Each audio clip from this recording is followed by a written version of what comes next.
జై సీతారాం. తల్లి మహిళా సాధికారత కారణంగా ఆ అభద్రతా భావం తొలగిపోతుంది.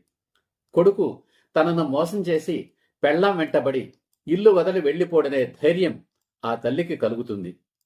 కొడుకు పెద్దవాడయ్యాడు, స్వంత కాళ్ల మీద నిలబడి సంపాదిస్తున్నాడు కనుక వాడికి త్వరలో పెళ్లి చెయ్యాలి అనే ఆలోచన ఆ తల్లికి వస్తుంది.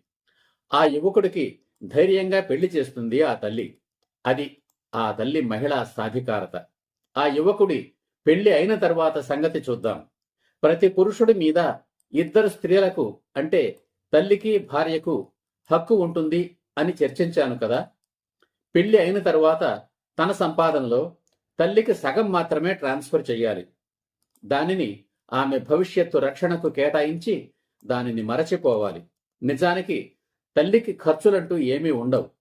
ఆమెకు ధనంతో అవసరమే ఉండదు.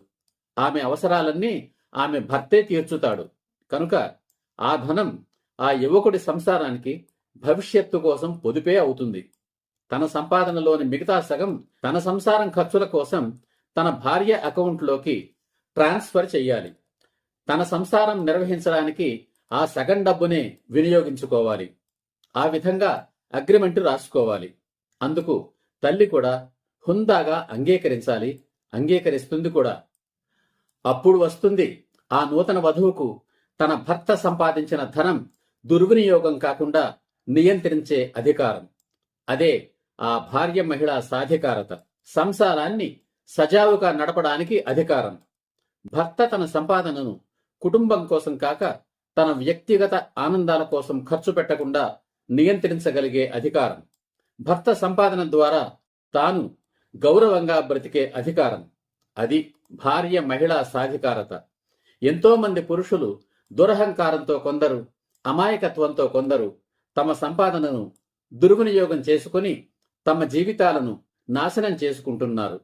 ధూమపానం, మద్యపానం, మాదక ద్రవ్యాలు, వ్యభిచారాలకు బానిసలై తమ జీవితాలను నాశనం చేసుకుంటున్నారు. మరికొందరు యువకులు అత్యాశలకు పోయి మరింత డబ్బు సంపాదించాలని అమాయకంగా జూదాల వంటి దురలవాట్లతోనూ అప్పులు చేసి మరీ షేర్లలో పెట్టుబడులు పెట్టి అలవాటు లేని తెలిసి తెలియని వ్యాపారాలు మొదలుపెట్టి నష్టపోతూ నాశనమవుతున్నారు. దానివల్ల ఆ యువకుడు మాత్రమే నాశనమైతే ఎవరికీ బాధ ఉండదు. కానీ తనను నమ్మి తనతో వచ్చిన భార్య జీవితం, అమాయకులైన పిల్లల జీవితాలు నాశనమవుతున్నాయి. కన్న తల్లి కడుపు కోతకు గురవుతుంది. జై హింద్, జై సీతారాం.